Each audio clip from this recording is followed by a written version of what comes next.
দীর্ঘদিন ধরেই ইরানকে নানা কৌশলে কোণঠাসা করার চেষ্টা চালিয়ে আসছেন ডোনাল্ড ট্রাম্প। অর্থনৈতিক নিষেধাজ্ঞা থেকে শুরু করে আন্তর্জাতিক চাপ, সবচেয়ে বড় সুযোগ হিসেবে তিনি দেখেছিলেন ইরানের সরকার বিরোধী আন্দোলনকে। ওই আন্দোলনের মধ্য দিয়ে তেহরানের ওপর বাড়তি সুবিধা আদায় ও রাজনৈতিকভাবে দুর্বল করার হিসাব কষলেও বাস্তবে সেই পরিকল্পনা খুব একটা কাজে আসেনি। বিক্ষোভ ধীরে ধীরে নিয়ন্ত্রণে আনতে সক্ষম হয়েছে ইরান সরকার, আর একাংশ জনগণও সরকারের পক্ষে অবস্থান নিয়েছে। আন্দোলনের মাধ্যমে প্রত্যাশিত ফল না পাওয়ায় এবার নতুন কৌশলে এগোলেন ট্রাম্প। ইরানকে লক্ষ্য করে আরও কঠোর অবস্থান ও নতুন ঘোষণা দিয়ে আবারও আন্তর্জাতিক অঙ্গনে চাপ বাড়ানোর পথে হাঁটছেন তিনি। ইরানের সঙ্গে বাণিজ্য করা দেশগুলোর পণ্যের ওপর 25% শুল্ক আরোপের ঘোষণা দিয়েছেন তিনি, যা তেহরান সহ বিশ্বের অন্যান্য দেশগুলোর উপর নতুনভাবে চাপ সৃষ্টি করবে।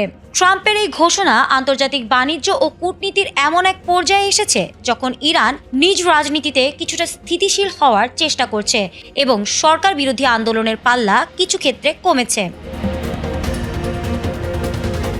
ট্রাম্পের এই পদক্ষেপটি ইরানের বর্তমান পরিস্থিতির ওপর আরও পড়ন্ত চাপ হিসেবে বিবেচিত হচ্ছে। বিশেষ করে ইরানে গত মাস থেকে শুরু হওয়া আন্দোলনে বহু মানুষ নিহত ও আটক হয়েছে এবং সরকার কঠোর অবস্থান নিয়েছে। এই অবস্থায় ট্রাম্পের শুল্কের ঘোষণা কেবল বাণিজ্যিক নয়, রাজনৈতিক ও কূটনৈতিক চাপের অংশ হিসেবেও দেখা হচ্ছে।